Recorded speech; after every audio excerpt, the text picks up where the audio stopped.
नमस्कार আমি डॉक्टर अरूप कुमार शास्त्री आज के विदेश भ्रमण निये बोलबो। अनेके जानते चाय विदेशे जाबो किन्तु विदेशे गिये कि बसबास करब, आमी विदेशे गिये चिरकालेर जन्य थाकते पारबो, एटा किन्तु आमार चेम्बारे एसे अनेकेई जिज्ञेस करछे।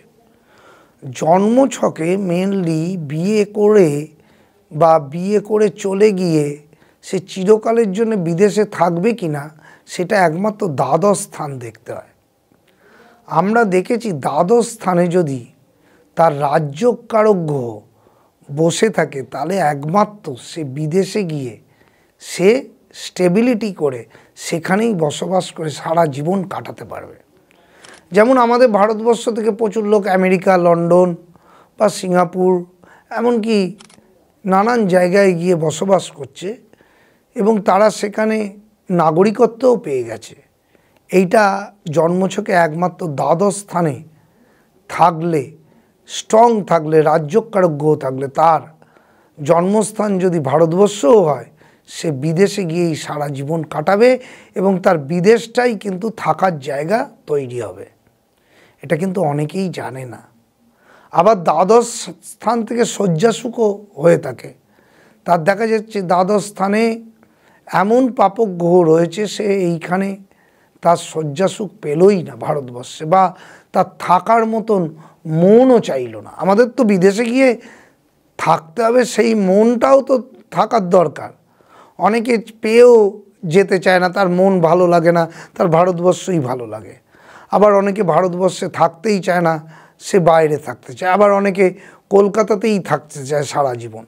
সুতরাং তার মনটা দেখতে গেলে যে সে কতটা চাইছে আমি বিদেশে থাকতে চাই বা আমি জন্মভূমিতে থাকবো না, বাইরে গিয়ে চিরকালের মতন থাকবো, এইটা কিন্তু নবম স্থানও দেখতে হবে। তাহলে দুটো জায়গা দেখতে হবে, নবম এবং দ্বাদশ। এবং আরেকটা জিনিস দেখতে হবে যেটা আলোচনা, তার উচ্চশিক্ষা করতে সে বিদেশ যাবে কিনা এবং সেখানে গিয়ে উচ্চশিক্ষা করতে করতে চিরকাল থাকবে কিনা, সেইটা দেখতে গেলে পঞ্চম স্থানকে দেখতে হবে।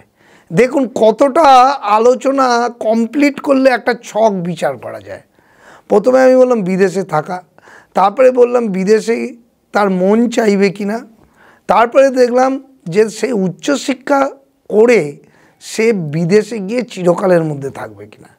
তাহলে তিনটে জিনিস দেখতে গেলে পঞ্চম, নবম এবং দ্বাদশকে দেখতে হবে। কত ভাইটাল জ্যোতিষশাস্ত্র, এত স্ট্রং আলোচনা খুব কম জ্যোতিষী করে থাকে।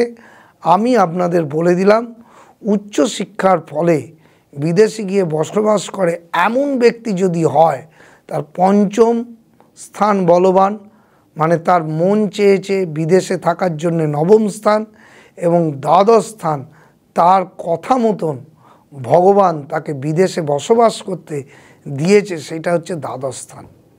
এই তিনটে জায়গা যদি তার বলবান থাকে, সে বিদেশে গিয়ে চিরকালের জন্য বসবাস করবে। তাহলে আপনারা জ্যোতিষশাস্ত্রটা অনেকটা বুঝতে পারলেন। পঞ্চম, নবম এবং দ্বাদশ স্থান বলবান থাকলে তবেই সে গিয়ে বিদেশে চিরকালের মধ্যে থাকবে এবং শুধু বাস করবে না, তার মনও লাগবে এবং মনের আনন্দে সে চিরকাল বসবাস করবে। এগুলো জানতে থাকবেন আমার অ্যাস্ট্রোলজি চ্যানেলটা মাধ্যমে। তাই এইটা দেখতে থাকুন, দেখবেন অনেক কিছু আলোচনা আপনাদের রাস্তা খুলে যাবে এবং জানতে পারবেন। আর যারা দেখাবেন তাদের তো আমি অনেক কিছু বলে দিই, আপনারা জানেন, এবং তাদের সব কিছু জানিয়ে আমি তাদের অনেক কিছু হেল্প করি এবং বলে দিই কীভাবে জীবনে এগোতে পারবেন। তাই আজ এই পর্যন্ত, আপনারা সবাই ভালো থাকবেন। নমস্কার।